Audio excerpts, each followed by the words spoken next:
నమస్కారం ఘంటారావానికి స్వాగతం. ముందుగా ప్రధాన అంశాలు. కడపలో వైసీపీకి కార్పొరేటర్ల షాక్. టీడీపీలో చేరాలని 8 మంది నిర్ణయం.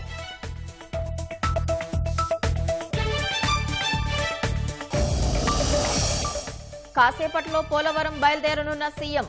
పెండింగ్ పనుల షెడ్యూల్ ప్రకటించే అవకాశం.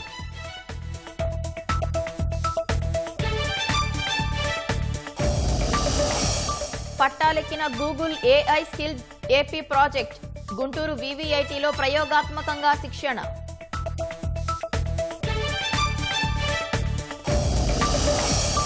రాష్ట్రంపై ఈశాన్య గాలుల ప్రభావం. కనిష్టానికి చేరుతున్న ఉష్ణోగ్రతలు.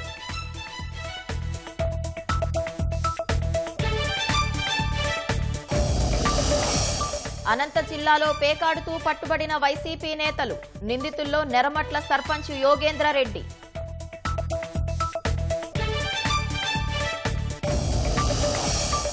జాకీర్ హుస్సేన్ మరణంపై ప్రముఖుల విచారం. తబలాతో ప్రపంచాన్నే రంజింపచేశారంటూ సంతాపం.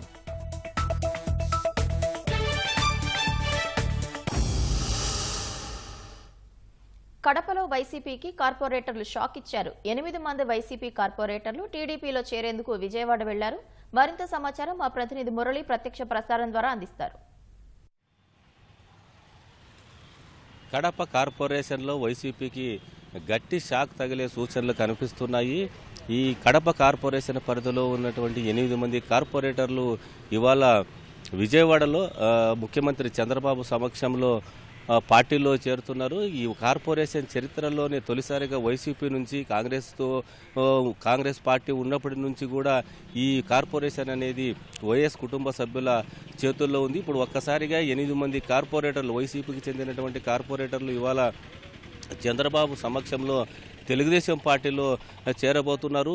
ఉదయం 11 గంటలకు ఈ కార్యక్రమం ఉంది. నిన్న రాత్రే వీళ్ళందరూ కూడా కడప నుంచి పెద్ద సంఖ్యలో కార్పొరేటర్ల తరపున వాళ్ళ అనుచరులు కావచ్చు, వాళ్ళ కుటుంబ సభ్యులందరూ కూడా విజయవాడకు బయలుదేరి వెళ్లారు.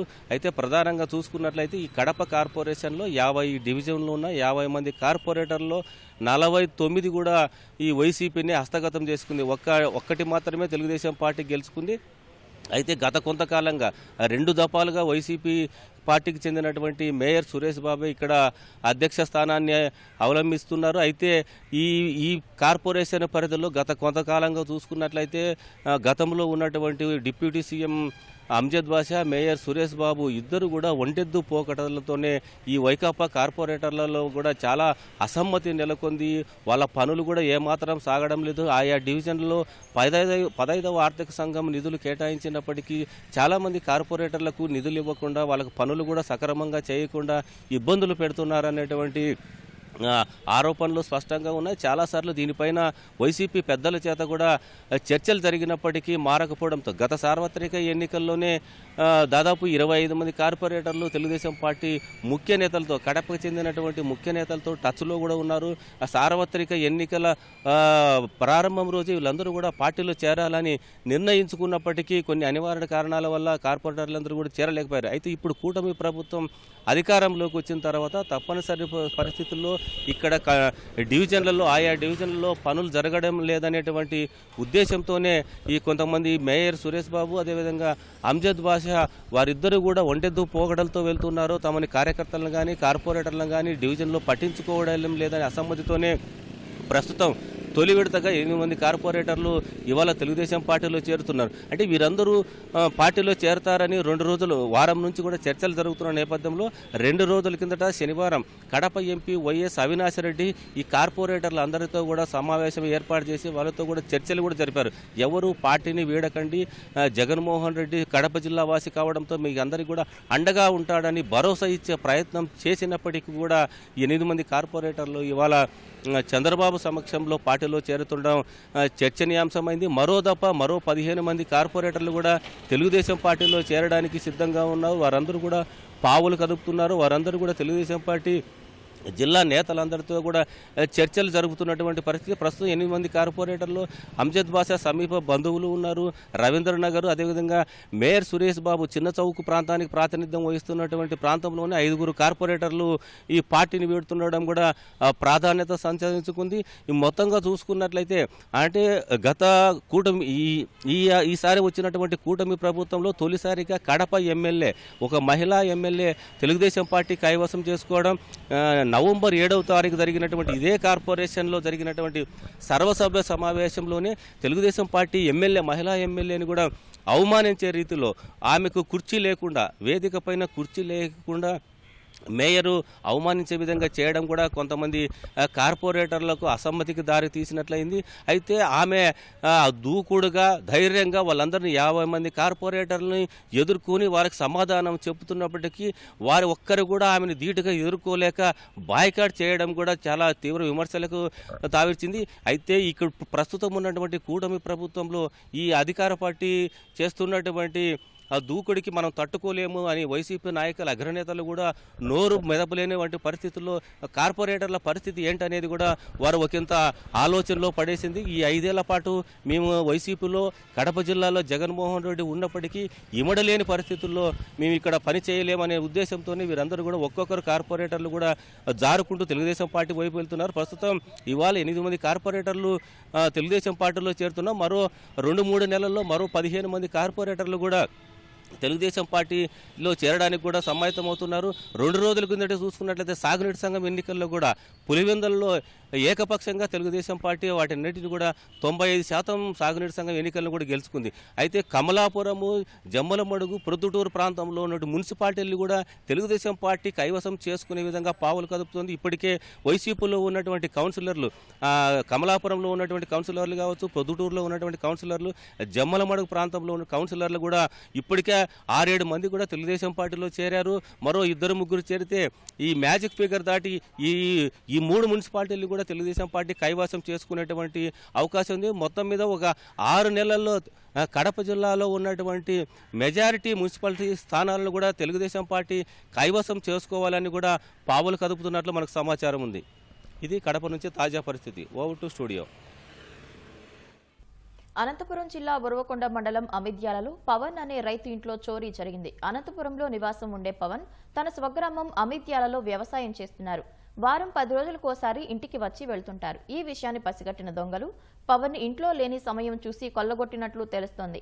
4 లక్షల విలువైన 2 విద్యుత్ మోటార్లు, విద్యుత్ తీగలు, పాతకాలం నాటి రాగి, ఇత్తడి సామాన్లు చోరీకి గురైనట్లు బాధితుడు ఉరవకొండ పోలీసులకు ఫిర్యాదు చేశారు. కృష్ణా జిల్లా అవనిగడ్డలో శనివారం మధ్యాహ్నం అదృశ్యమైన 3 ఏళ్ల చిన్నారి ఆచూకీ కోసం పోలీసులు ముమ్మరంగా గాలిస్తున్నారు. లంకమ్మ మాన్యం కాలనీకి చెందిన కోపి, కొండాలమ్మల కుమార్తె దివ్య కనిపించడం లేదు. చిన్నారిని ఎవరైనా ఎత్తుకెళ్లారా లేక సమీపంలోని పంట కాల్వలో పడిపోయిందా అనే కోణంలో విచారణ జరుగుతోంది. బాలికకు తల్లి కొనిపించిన బిస్కెట్ ప్యాకెట్లు ఆమె నివాసానికి సమీపంలోని పంట కాల్వ వద్ద లభ్యం కావడంతో గజ ఈతగాళ్ల సాయంతో కాల్వలో గాలిస్తున్నారు. మరి పిల్ల నాకు ఇంతవరకు కనపడలేదు. 2 నుంచి నేను ఆ పక్కకి వెళ్ళాను. నేను ఇంటి దగ్గర లేను. మరి మా అత్తయ్య, మా మామయ్యలు అందరూ మేము ఇదంతా ఎత్తికేమని చేసాం. ఇదంతా సెంటర్ చుట్టూ మొత్తం ఎత్తికేమో అయినా కనపడలేదు మా పిల్ల. ఇంతవరకు నేను ఇంటి నుంచి ఎదుగుతూనే ఉన్నాం. మేము తల్లిదండ్రులు అంతా అల్లాడిపోతున్నాం. మీకు దయ ఉంటే మీకు ఎక్కడన్నా దొరికితే కనపడ్డా మాకు తెచ్చేయండి. 2 చేతులు దండం పెడుతున్నాను. చిన్న బిడ్డలు వేసుకొని అడుగుతున్నాను మిమ్మల్ని అందరినీ. కృష్ణుడు చూడలేదు, చేయలేదు. నాకు ఎవరి మీద అనుమానం అనేది లేదు. మరి నా బిడ్డ ఎట్ట మిస్ అయిపోయిందో, ఎట్ట కనపడకుండా వెళ్ళిపోయిందో, ఒక్క 10 నిమిషాలు కంట్లో కనపడకుండా మరి ఇదైపోయింది. మరి ఎక్కడున్నా సరే మా బిడ్డ నాకు తెచ్చిందని అడుగుతున్నా సరే. దక్షిణ అండమాన్ సముద్రం, దాని పరిసర ప్రాంతాల్లో ఉపరితల ఆవర్తనం కొనసాగుతోంది. దీని ప్రభావంతో వచ్చే 24 గంటల్లో ఆగ్నేయ బంగాళాఖాతంలో అల్పపీడనం ఏర్పడే అవకాశం ఉందని వాతావరణ శాఖ వెల్లడించింది. ఇది మరింత బలపడి తదుపరి 2 రోజుల్లో పశ్చిమ వాయువ్య దిశగా తమిళనాడు తీరం వైపు ప్రయాణించే అవకాశం ఉంది. ప్రస్తుతం కోస్తాంధ్ర తీరంలో ఈశాన్య గాలులు కొనసాగుతున్నాయి. ఉత్తర కోస్తాంధ్రలో రాగల 2 రోజుల పాటు వాతావరణం పొడిగా ఉండే అవకాశం ఉంది. ఎల్లుండి 1-2 చోట్ల తేలికపాటి నుంచి మోస్తరు వర్షాలు కురిసే అవకాశం ఉంది. దక్షిణ కోస్తాంధ్ర, రాయలసీమ జిల్లాల్లో తేలికపాటి నుంచి ఒక మోస్తరు వర్షాలు 1-2 చోట్ల కురిసే సూచనలు ఉన్నాయి. ఈశాన్య గాలుల కారణంగా ఏపీలో ఉష్ణోగ్రతలు కనిష్టానికి చేరుతున్నట్లు వాతావరణ శాఖ వెల్లడించింది.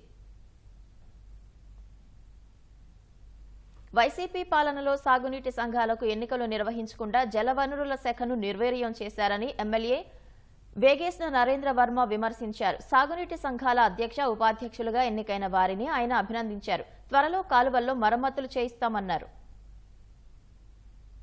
పంట కాలువలు బాగు చేయకుండా, మురుగు కాలువలు బాగు చేయకుండా, కనీసం చారీడు మట్టి తీసిన పాపాన్ని పోకుండా వ్యవసాయ రంగం గత 5 సంవత్సరాల్లో ఎంత దెబ్బతిందో చూసాం. 22 సంఘాలు ఏకగ్రీవంగా అన్ని ఈరోజు తెలుగుదేశం పార్టీలో ఉన్న రైతులందరూ కూడా ఏకగ్రీవంగా ఎన్నుకోబడ్డారు. ఇది చాలా మంచి ప్రదర్శన.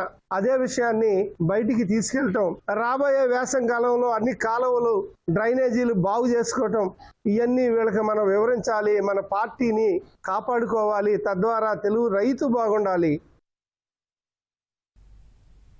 అనంతపురం జిల్లా ఉరవకొండ మండలం నెరమెట్ల గ్రామంలో జూద శిబిరంపై ఉరవకొండ పోలీసులు దాడులు చేశారు. పేకాట ఆడుతున్న వైసీపీ మద్దతు సర్పంచ్ యోగేంద్రరెడ్డి, నాయకులు వన్నూరు స్వామి, తిమ్మారెడ్డితో పాటు 16 మందిని పోలీసులు అరెస్టు చేశారు. వారి వద్ద నుంచి 13,720 రూపాయల నగదు, 5 ద్విచక్ర వాహనాలు స్వాధీనం చేసుకున్నారు.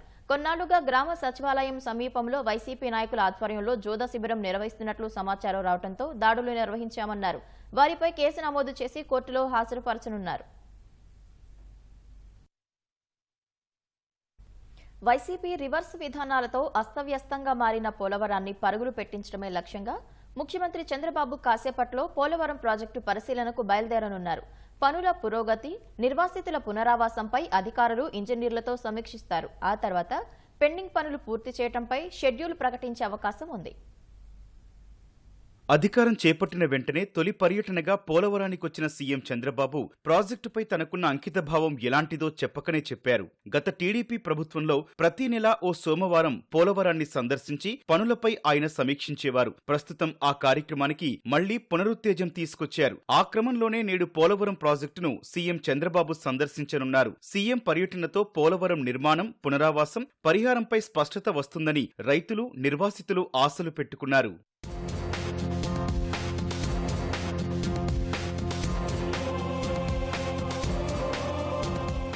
2027 డిసెంబర్ నాటికి ప్రాజెక్టు నిర్మాణ పనులను పూర్తి చేయాలని ప్రభుత్వం లక్ష్యంగా పెట్టుకుంది. ఈ దిశగా చేపట్టే పనుల షెడ్యూల్ను సీఎం వెల్లడించనున్నారు. డయాఫ్రమ్ వాల్ నిర్మాణంతో పాటు ఎర్త్కమ్ రాక్ఫిల్ డ్యాం పనులను వేగంగా పూర్తి చేయడం తొలి ప్రాధాన్యంగా భావిస్తున్నారు. వైకాపా ప్రభుత్వ నిర్లక్ష్యంతో కుంగిన గైడ్ బండ్ను తిరిగి నిర్మించడానికి ప్రణాళిక చేశారు. స్పిల్ ఛానల్లో కాంక్రీటు పనులు, ఐకానిక్ వంతెన నిర్మాణం పనులను ప్రాధాన్య క్రమంలో చేపట్టనున్నారు. నిర్వాసితులకు ఉమ్మడి పశ్చిమ గోదావరి జిల్లాలోని 13 ప్రాంతాల్లో పునరావాస కాలనీలు నిర్మిస్తున్నారు. ఆ పనులకు సంబంధించి వైసీపీ పాలనలో గుత్తేదారులకు బిల్లులు చెల్లించకపోవడంతో ఎక్కడి పనులు అక్కడ వదిలేశారు. దీంతో కాలనీలు అసంపూర్తిగా నిలిచాయి. ఇప్పటికే పోలవరం మండలంలోని 19 గ్రామాల ప్రజలు ఇళ్లు ఖాళీ చేశారు. వీరి కోసం ఒక్క ప్రాంతంలోనూ పూర్తిస్థాయి సౌకర్యాలతో కాలనీలు సిద్ధం కాలేదు. డ్రైనేజీలు, తాగునీటి సౌకర్యం, రోడ్లు, ఆస్పత్రి, పాఠశాల, అంగన్వాడీ భవనాలు లేక నిర్వాసితులు అవస్థలు పడుతున్నారు. ఆయా పనులు చేసిన గుత్తేదారులకు వైకాపా ప్రభుత్వం 3 ఏళ్లుగా 210 కోట్ల మేర బిల్లులు బకాయి పెట్టింది. తాజాగా కూటమి సర్కారు ఈ ఆర్థిక సంవత్సరంలో పాత బకాయిలు చెల్లించడంతో పాటు పునరావాసానికి మరో 502 కోట్ల రూపాయలు ఇస్తోంది. నేటి పర్యటనలో సీఎం పరిహారంపై ప్రకటన చేసే అవకాశం ఉంది. పోలవరం, కుక్కునూరు, వేలేరుపాడు మండలాల్లో 12,000 ఎకరాల భూసేకరణ చేశారు. 25,000 కుటుంబాలను నిర్వాసితులుగా ప్రకటించారు. ఇందులో 41.15 కాంటూరు పరిధిలో 44 గ్రామాలు, 10,000 కుటుంబాల వరకు ఉన్నాయి. గతంలో 72% ప్రాజెక్టు పనులు టీడీపీ పాలనలోనే జరిగాయి. ప్రాజెక్టు పూర్తయితే ఉమ్మడి పశ్చిమ గోదావరి జిల్లాలో 17, రాష్ట్రంలో 54 మండలాల్లో 7.2 లక్షల ఎకరాల ఆయకట్టుకు సాగునీరు అందించే అవకాశముంది. ఆర్టిఫిషియల్ ఇంటెలిజెన్స్ ఈ పదం ఇప్పుడు టెక్నాలజీ రంగంలో గేమ్ చేంజర్ గా చెప్పొచ్చు. అన్ని రంగాల్లో కృత్రిమ మేధస్సు కీలక పాత్ర పోషిస్తుంది. భవిష్యత్తులో ఏఐ సాంకేతిక రంగంలో విప్లవాత్మక మార్పులు తీసుకురానుంది. దీంతో ఇంజనీరింగ్ విద్యార్థులు ఏఐపై పట్టు సాధించేందుకు సిద్ధమవుతున్నారు. ప్రభుత్వం కూడా రాష్ట్ర వ్యాప్తంగా విస్తృతపరిచేందుకు చర్యలు చేపట్టింది. వివిఐటి ఇంజనీరింగ్ కళాశాలలో పైలట్ ప్రాజెక్టును ప్రారంభించింది. రాష్ట్ర ప్రభుత్వం ఏఐ టెక్నాలజీని విస్తృతపరిచేందుకు గూగుల్ లాంటి అగ్ర సంస్థలతో ఒప్పందం చేసుకుంది. మొదటిసారిగా గుంటూరు జిల్లా నంబూరులోని బీబీఐటీ ఇంజనీరింగ్ కళాశాలలో గూగుల్ ఏఐ స్కిల్లింగ్ ఏపీ పేరుతో పైలట్ ప్రాజెక్టును ఏర్పాటు చేశారు. కేంద్ర మంత్రి పెమ్మసాని చంద్రశేఖర్ ఈ కార్యక్రమాన్ని ప్రారంభించారు. గూగుల్ సంస్థ ప్రతినిధులు వర్క్షాపులు నిర్వహించి విద్యార్థులకు సాంకేతిక రంగంలో నైపుణ్యం ఎలా సాధించాలో వివరించారు. అత్యాధునిక సాంకేతిక పరిజ్ఞానంతో కూడిన సాఫ్ట్వేర్లు వినియోగించి ఏఐలో వస్తున్న మార్పులను తెలియజేశారు. కంప్యూటర్ ఇంజనీరింగ్ విద్యార్థులు ఇప్పటికే ఏఐ పరిజ్ఞానంపై పట్టు సాధించేందుకు శిక్షణ తీసుకుంటున్నారు. గూగుల్ లాంటి బడా సంస్థలు నేరుగా కాలేజీలోనే వర్క్షాప్లు నిర్వహించడాన్ని వారంతా స్వాగతిస్తున్నారు. తమ భవిష్యత్తుకు ఎంతో ఉపయోగపడుతుందని విద్యార్థులు చెబుతున్నారు.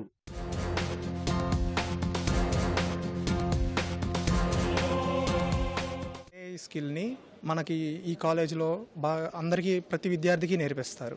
3వ సంవత్సరంకి వచ్చిన ప్రతి విద్యార్థి ఏఐ అనే స్కిల్ని ఖచ్చితంగా ఈ గూగుల్తో కనెక్ట్ అయి ఉన్న ఆ స్కిల్స్ అనేవి నేర్పిస్తారు. దానివల్ల భవిష్యత్తులో విద్యార్థులందరికీ ఉద్యోగ అవకాశాలు పెరుగుతున్నాయి. అందరూ ఎలా ఫీల్ అవుతున్నారంటే ఏఐ మనల్ని జాబ్ రీప్లేస్ చేసిద్ది అనుకుంటున్నారు, కానీ అదేం ఉండదు. మన స్కిల్స్ మనం ఎప్పుడు అప్డేట్ చేసుకుంటూ ఉంటే మన ఏఐ అనేది ఎప్పుడు మనల్ని రీప్లేస్ చేయలేదు.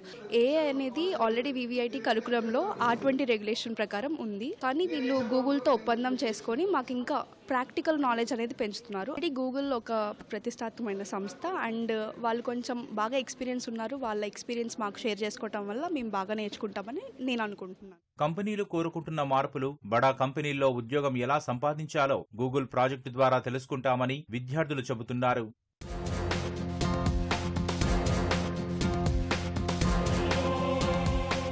వీళ్ళ మెంటర్షిప్తో మేము కరెక్ట్గా మార్కెట్ ట్రెండ్స్ని అనలైజ్ చేసి what will be the future, మేము ఒక ప్రాబ్లమ్ స్టేట్మెంట్ని తీసుకొని దాన్ని ఎలాగా ఫ్యూచర్లో డెవలప్ చేయగలం, ఫ్యూచర్లో దాన్ని ఎలాగ మార్కెటైజ్ చేసి with the help of AI మనం ఏ లెవెల్కి దాన్ని ఎక్స్టెండ్ చేయగలం అనే దాన్ని హెల్ప్ చేస్తారు. వాటిని స్కేలప్ చేస్తారు. ఈ ప్రాసెస్లో మొత్తం మెంటర్షిప్ ప్రొవైడ్ చేస్తారు. ఇదంతా ఎలా చేయాలనేది గూగుల్ హెల్ప్ చేస్తూ ఉంటుంది. వాళ్ళ ట్రెండ్స్, అనలిటిక్స్ అన్నీ కరెక్ట్గా ఉంటాయి. వీళ్ళ అనాలిసిస్ వల్ల మనకి నెక్స్ట్ లెవెల్ మెంటర్షిప్ అనేది వస్తుంది and we can gain very healthy jobs అనమాట. ఇప్పుడు ప్రజెంట్ చూసుకుంటే మనకి ఏఐ అనేది చాలా బూమ్ అవుతుంది. సో ప్రజెంట్ మార్కెట్లో ఏంటంటే ఏఐ రిలేటెడ్ జాబ్స్ చాలా ఎక్కువ ఉన్నాయి. లైక్ నార్మల్ ఇప్పుడు లో స్కిల్ ఉన్న వాళ్ళకి జాబ్స్ దొరకడం అనేది కష్టంగా ఉంటుంది. సో మనం కనుక మార్కెట్లో మనకి జాబ్ రావాలంటే ఒక ఎక్స్ట్రా స్కిల్ అనేది మనం నేర్చుకోవాల్సి ఉంటుంది.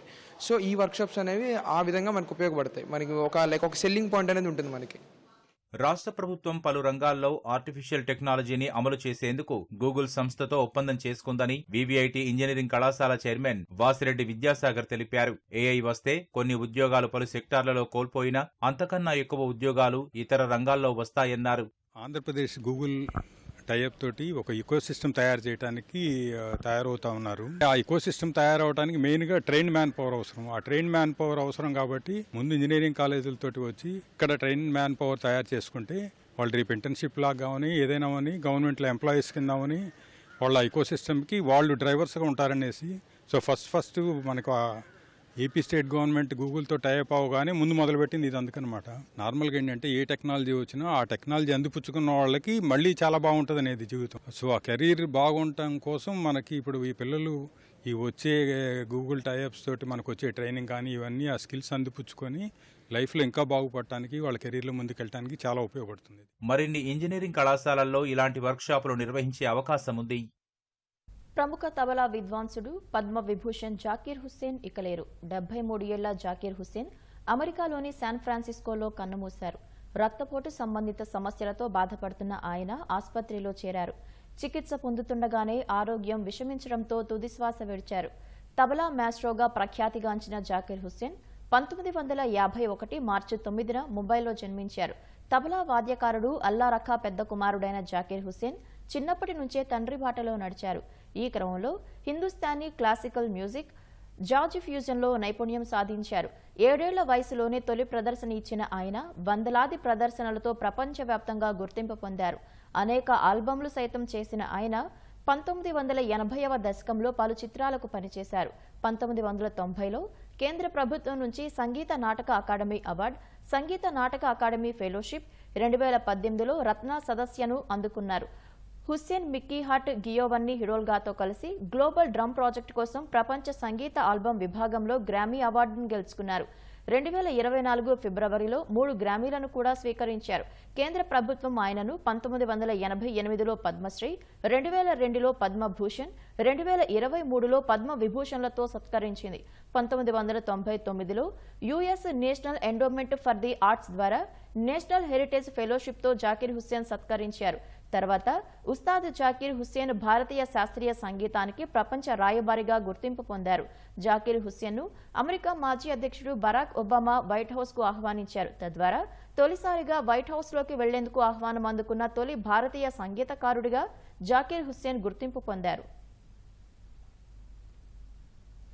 తబలా విద్వాంసుడు జాకీర్ హుస్సేన్ మృతి పట్ల ముఖ్యమంత్రి చంద్రబాబు, మంత్రులు నారా లోకేష్, దుర్గేష్ విచారం వ్యక్తం చేశారు. భారత శాస్త్రీయ సంగీతంలో మహోన్నత వ్యక్తి అయిన తబలా మాస్టర్ జాకీర్ హుస్సేన్ను కోల్పోయినందుకు చంద్రబాబు సంతాపం తెలిపారు. మంత్రముగ్ధులను చేసే ప్రదర్శనలతో తరాలుగా సంగీత ప్రియులను ప్రేరేపించారని కొనియాడారు. అతని వారసత్వ సంగీతం ప్రపంచాన్ని ప్రేరేపించేలా ప్రభావితం చేస్తూనే ఉంటుందని చెప్పారు. సంగీత ప్రపంచంలో అద్భుతమైన ప్రతిభతో ప్రపంచ ప్రేక్షకులను ఆకర్షించిన లెజెండ్ను కోల్పోయామని లోకేష్ అన్నారు. ఈ సంగీత మేధావిని కోల్పోయినందుకు తాను లక్షలాది మంది అభిమానులతో కలిసి సంతాపం తెలియజేస్తున్నట్లు చెప్పారు. జాకీర్ హుస్సేన్ కోట్లాది మంది అభిమానుల గుండెల్లో చిరస్మరణీయంగా ఉంటారని మంత్రి దుర్గేష్ అన్నారు.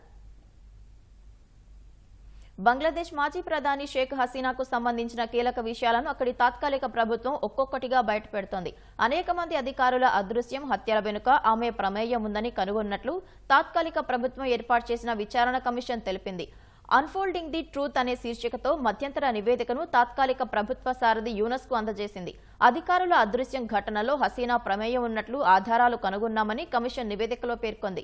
సైనిక, పోలీసు శాఖలోని ఉన్నత స్థాయి అధికారులకు ఈ అకృత్యాల్లో సంబంధాలు ఉన్నట్లు తెలిపింది. 3500 మందికి పైగా అదృశ్యమయ్యారని వెల్లడించింది. ఢాకా శివార్లలో 8 రహస్య నిర్బంధ కేంద్రాలను గుర్తించామని కమిటీ సభ్యుడు తెలిపారు. మార్చిలో మరో మధ్యంతర నివేదిక అందజేస్తామని, తమకు అందిన ఆరోపణలన్నింటినీ పరిశీలించేందుకు మరో ఏడాదైనా సమయం పడుతుందని కమిషన్ చైర్మన్ యూనస్కు తెలిపారు.